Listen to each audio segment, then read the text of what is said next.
Hello दोस्तों, नमस्कार। तो आज के इस सेशन में फिर हम आप लोगों को एक बार प्रोबेबिलिटी लेके आए हैं। और आज के सेशन के बाद आप लोगों को प्रोबेबिलिटी का ऑब्जेक्टिव बताया जाएगा, ठीक है।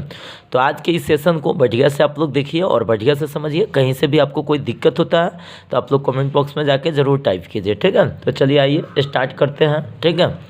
तो सबसे पहला चीज़ आज का है जो सम इम्पोर्टेंट सिम्बॉल्स, कुछ सिंबल होता है प्रोबेबिलिटी का, कुछ सिंबल होता है। इस सिंबल को आपको समझना पड़ेगा। देखिए सिंबल क्या है, जैसे प्रोबेबिलिटी ऑफ ए लिखा रहेगा। क्या लिखा रहेगा? प्रोबेबिलिटी ऑफ ए। तो इसका मतलब होता है कि प्रोबेबिलिटी ऑफ ए इज, मतलब ए हो रहा है। जैसे कभी भी ए हो रहा है, इसका मतलब प्रोबेबिलिटी ऑफ ए मतलब ए हो रहा है। तो घटना ए का होने का प्रायिकता, इसका मतलब होता है घटना ए का होने का। जैसे कभी कह देगा प्रोबेबिलिटी ऑफ ए डैश, तो ए डैश का मतलब होता है नॉट ए। इसको क्या बोलेंगे? नॉट ए का मतलब ए के नहीं होने की प्रायिकता। देखिए कहीं पे भी अगर जो प्रोबेबिलिटी ऑफ ए लिखा रहेगा इसका मतलब ये हो रहा है, और प्रोबेबिलिटी ऑफ ए डैश तो इसका मतलब ये नहीं हो रहा है। जैसे आपसे कोई पूछ देगा ए सम संख्या आना है, तो ए डैश है जो सम संख्या नहीं आना है। जैसे आपसे कोई पूछ देगा, आपसे बहुत सारा क्वेश्चन, जैसे मान लेते हैं आपसे कोई पूछ देगा जैसे ए का जो प्रोबेबिलिटी है वह 2 से बड़ा संख्या आना है, कि मतलब यह प्रोबेबिलिटी ऑफ, अगर जे ए डैश अगर जे आपसे कोई पूछ देगा कि मतलब यह 2 से बड़ा संख्या नहीं आना है। कहने का मतलब मेरा है कि भाई जब भी ये ए डैश लग जाएगा इसका मतलब जस्ट अपोजिट हो जाता है, उसके जस्ट एंगेस्ट हो जाता है, जस्ट उल्टा हो जाता है। समझ रहे हैं ना?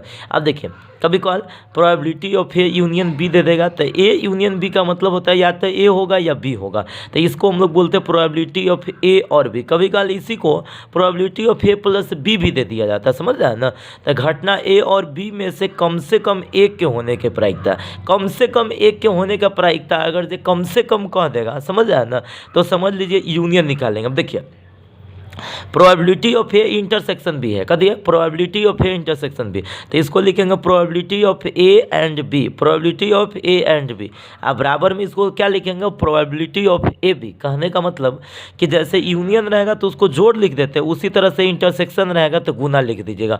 और गुना का मतलब होता है ए भी होगा और बी भी होगा। घटना ए और बी के दोनों को एक साथ होने की प्रायिकता को हम लोग इंटरसेक्शन कहते हैं। और जब या तो ए होगा या बी होगा तो उसे यूनियन कहेंगे। जब ए होगा या बी होगा तो उसे क्या कहेंगे? यूनियन। अब देखिए अब उसी तरह से इसको आपको समझना पड़ेगा कि जैसे यहाँ पे लिखा हुआ ए यूनियन बी डैश, तो इसका मतलब होता है कि भाई ए हो रहा है और बी नहीं हो रहा है, तो लिखेंगे ए एंड नॉट बी, है ना।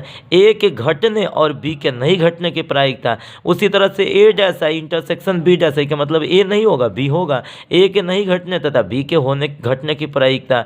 अब इसमें ए डैश है यूनियन बी डैश है, इसका मतलब होता है न तो ए होगा या न ही बी होगा। इसका मतलब घटना ए और बी में से किसी एक के नहीं होने की प्रायिकता, किसी एक के नहीं होने की प्रायिकता।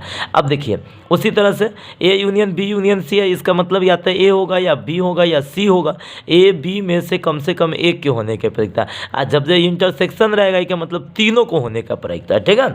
अब चलिए आगे बढ़ते हैं। देखिए यहाँ पे यह बहुत ही इंपॉर्टेंट पॉइंट है, इसको थोड़ा सा समझते चलिएगा। देखिए इसमें कुछ जनरल टाइप का फॉर्मूला होता है, जनरल टाइप का, जिसको हम लोग बोलेंगे जनरल टाइप का फॉर्मूला। जनरल फार्मूला जो बोलते हैं ना, वही आपको जनरल फार्मूला। देखिए पहला है कहती है प्रोबेबिलिटी ऑफ ए, कहती है probability of A plus probability of A dash बराबर 1। आज से पहले भी बताए थे कि कोई भी घटना के होने और ना होने का योग 1 होता है। अब प्रोबेबिलिटी ऑफ ए बराबर कोई पूछेगा तो 1 minus probability of A dash, probability of A dash बराबर पूछेगा तो 1 माइनस प्रोबेबिलिटी ऑफ ए। नहीं समझ रहा है ना? जैसे मेरा कहने का मतलब होता है कि भाई कोई घटना के होने, जैसे मान लेते हैं प्रोबेबिलिटी ऑफ ए अब प्लस में प्रोबेबिलिटी ऑफ ए डैश बराबर क्या होता है? 1। प्रोबेबिलिटी ऑफ ए को हम लोग रोकेंगे तो हो जाएगा 1 माइनस, ये इधर आ जाएगा तो प्रोबेबिलिटी ऑफ ए डैश हो जाएगा। अब फिर हो जाएगा probability of A dash equal to तो 1 माइनस क्या हो जाएगा? Probability of A. समझ रहे हैं ना? कहने का मतलब ए का होने का प्रायिकता तो 1 माइनस नहीं होना, समझ रहे हैं ना? अब इसके बाद देखिए एक और फॉर्मूला होता है जिसका नाम होता है यूनियन और इंटरसेक्शन। क्या होता है? यूनियन और इंटरसेक्शन। ए ऑब्जेक्टिव के लिए यह सेशन एकदम इम्पोर्टेंट है। अब देखिए probability of A union B का फॉर्मूला आपसे कोई पूछेगा तो बोलिएगा probability of A plus probability of B minus probability of A intersection B. मतलब यूनियन पूछेगा तो इंटरसेक्शन घटा दीजिएगा, समझ रहे? इसी तरह से अगर कोई इंटरसेक्शन पूछेगा probability of A intersection B बराबर, तो बोल दीजिएगा probability of A plus probability of B minus probability of A union B. मतलब अगर जो यूनियन पूछेगा तो इंटरसेक्शन घटा दीजिएगा, इंटरसेक्शन पूछेगा तो यूनियन घटा दीजिएगा, यूनियन पूछेगा तो इंटरसेक्शन घटा दीजिएगा, इंटरसेक्शन पूछेगा तो यूनियन घटा दीजिएगा। समझ रहे हैं ना? अब देखिए समझिएगा, तो probability of A union B का फॉर्मूला ये होता है, probability of A intersection B का फॉर्मूला ये होता है। देखिए अगर जो आपसे कोई पूछेगा है ना, यहाँ पे probability of A union B union C बराबर है ना, तो यहाँ पे कुछ मिस्टेक है, लिखा हुआ probability of A plus probability of B plus probability of C minus probability of होता है A intersection B minus probability of B intersection C, probability of होता है सी इंटरसेक्शन ए, अब प्लस में फिर हो जाता है तीनों का plus probability of A intersection B intersection C. समझ रहे हैं ना? ये तीनों का इंटरसेक्शन हो जाता है, ये बात याद रखना। समझ रहे हैं ना? तो थोड़ा सा देख लीजिएगा आप लोग, है ना।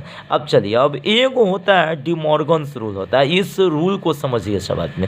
एगो सेट थ्योरी के आधार पर, सेट थ्योरी के अकॉर्डिंग एगो होता है D Morgan's rule, D Morgan's rule, है ना। तो डी मॉर्गन्स रूल क्या होता है जो समझ लीजिए, समझिएगा, थोड़ा सा ध्यान दीजिएगा। देखिए अगर जे ए डैश यूनियन अगर जे बी डैश रहेगा तो इसको आप लिख सकते हैं ए इंटरसेक्शन बी के होल डैश। मतलब जैसे जो यहाँ पे जो चिन्ह रहेगा यूनियन रहेगा तो भाई इंटरसेक्शन करके होल डैश कर दीजिए।